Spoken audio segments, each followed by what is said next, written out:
एक चोर था गोवर्धन डाकू, बहुत नामी डाकू था। बिल्कुल सरल उदाहरण में तुम्हें बताया है। तो एक दिन राज कर्मचारियों ने उसका पीछा किया और वो भागा, घोड़ा भी छोड़ दिया, पैदल भागा। तो एक जगह देखा बहुत सत्संग हो रहा था, कथा हो रही थी। पंडित परशुराम जी महाराज कथा कर रहे थे, करमैती बाई के पिता। ये प्रमाणित कथा हम आपको बता रहे। तो उस सभा में घुस गया। तो राज कर्मचारी आए, सोचा सभा में चोर कैसे हो सकता है, यहां तो चोर घुसने का अब उसको पाया ही नहीं। जब कथा 2-3 घंटे बाद समाप्त हुई तो कथा का प्रसंग चल रहा था। वृंदावन में श्री बांके बिहारी लाल को आज यशोदा मैया ने सोने की करधनी, सोना, वो तो चोर आदमी, करधनी सोने की। भगवान श्री कृष्ण चंद्र जी को बांके बिहारी को कह के पुकार। 8 वर्ष की अवस्था है, मैया ने सोने की लकुट दी, सोने का। अरे इतना माल, इतना साधारण, और गाय चराने अपने सखाओं के साथ जा रहे हैं। कथा समाप्त हुई, नजदीक पहुंचा, चाकू निकाली, पंडित परशुराम जी के गले में लगाई। पता लिखो, ये जो इतना धनी बालक का वर्णन कर रहे थे, पता लिखो। देखा तो उनका डाकू है जो मेरा नाम सुन करके भयभीत हो जाते हैं, हमारा नाम गोवर्धन डाकू है। कहा भैया इतनी तुम्हें जल्दीबाजी क्या है? बोले पता लिखो। केवल कहा?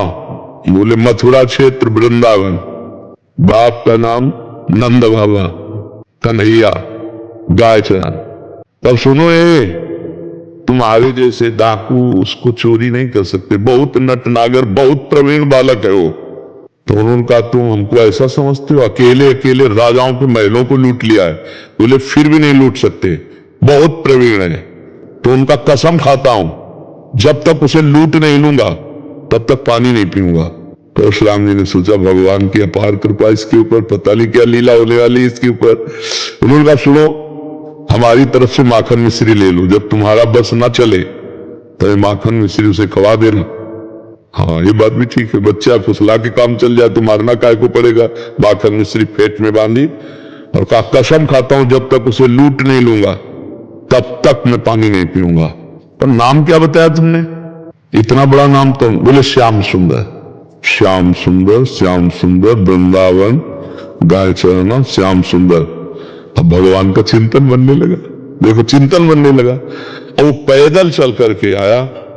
अब एकांत में जहां गाय चरती तो पूछते श्याम सुंदर की गौ कौन है? बोले सब है, ये ब्रजमंडल है, हर गौशाला भगवान के नाम की है।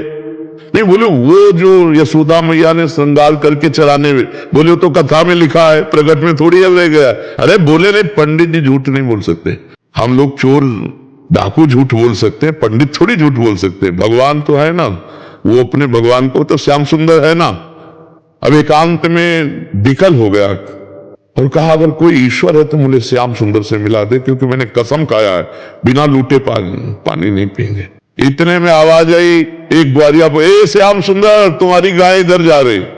अरे दौड़ा उधर, देखा कमर में हाथ रखे, न जाने कौन से गुण पर दयाली दीदी जाते हैं, पीतांबर की फेट, वैसे ही श्रृंगार जैसा पंडित जी ने वर्णन किया। श्याम सुंदर, कमल नयन, मोर मुकुट और करधनी और लकुट। उसने हर चाकू निकाली और हर सखा को, और सब सखा दिव्य, वो गायें दिव्य भगवान ने प्रकट की थी। सब सखाओं का भाग जाओ, नहीं मार डालेंगे। भगवान ने इशारा किया कि जाओ इसको हमें एकांत में निहाल करना है। बोले हाँ बोल रहे। बोले तू डरता नहीं क्या? बोले अब काल से भी नहीं डरते, तेरे से क्या डरना है? बोले मेरा नाम नहीं सुना होगा इसलिए तू डरेगा। अभी मेरा नाम गोवर्धन डाकू, तो वो गोवर्धन ही तो नाम है ना, मेरा नाम गोवर्धन धारी है। भगवान उससे जब वार्ता कर रहे हैं तो उसका जीवत्व नष्ट हो रहा है, अज्ञान नष्ट हो रहा है। वो देखा बड़ा प्रवीण पंडित जी कह रहे थे माखन मिश्री खवा का काम कर ले। बोले सुनो, भगवान ने कहा अच्छा ऐसा प्यार करते हो? बोले प्यार के लिए नहीं, ये सोना चांदी जो पहले वो उतराने के लिए। भगवान ने ये तो वैसे ही उतार देंगे, लाओ दुआ। माखन मिश्री खाई और कहा थोड़ा तुम खाओ, और जो भी भगवान ने चखाया उससे भगवत अज्ञान हो गया। अब भगवान को साष्टांग दंड, प्रभु प्रभु। एक बात सुनी कि कन्हैया गाय गौ में चरा रहा है, चल पड़ा, कसम खा ली तो भगवान मिल गए। यह जीवन व्यतीत हुआ जाता है, हलवा पूरी खा करके दिनचर्या का बैलेंस बनाते रहते तो भगवान कहां मिले? जब भूख प्यास सहकर केवल भगवान के दर्शन के लिए, तो भगवान उसी समय प्राप्त हो जाते हैं। हम लोग सुनते बहुत हैं, समझदार बहुत हैं, नहीं करना चाहिए ये भी जानते हैं, लेकिन भजन ना होने के कारण हम उसको उतार नहीं पाते हैं। भजन शुरू करो, अभी बात बन जाए। नाम जप करो और निश्चय करो कि मुझे इस मार्ग में चलना है, तो पापाचरण नहीं करना है, गंदी बात नहीं करनी, किसी को दुख नहीं देना, किसी का अहित नहीं करना, तो मंगल शुरू हो जाए। अभी दिव्यता आने लगी अंदर, अंदर की दिव्यता, ये बाहर शरीर का राग छूट जाता है। समझ पा रहे आप?